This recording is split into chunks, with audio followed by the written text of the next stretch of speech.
Mga kabrigada, naghahanap ka ba ng isang simple pero Instagrammable na getaway? Huwag ka nang lumayo pa, tara na sa Calatagan, Batangas. Sikat ngayong pasyalan roon ang boardwalk na matatagpuan sa Barangay Bagong Silang. Madalas itong binabanggit bilang IG worthy dahil sa panoramic view ng dagat, lalo na para sa mga sunset lover. Marami kasi ang tumatambay rito tuwing hapon upang masaksihan ang paglubog ng araw.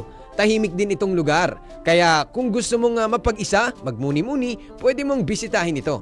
Dito ang bawat tunog ng alon at bawat ihip ng hangin ay paalala na ang kagandahan ng mundo ay dapat pangalagaan at ipagmalaki.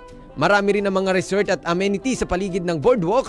Ibig sabihin, pwede mong pagsamahin ang boardwalk stroll sa beach day at gayon din ang resort stay. Lalo pa at maraming beach na ipinagmamalaki sa Calatagan.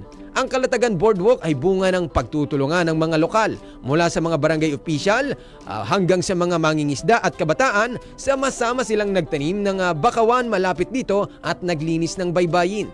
Sabi nga, kung nasa Calatagan ka na, hindi pwedeng hindi mo maranasan ang maganda nilang karagatan. Pero pwede mo ring puntahan ang boardwalk na nakaka-relax.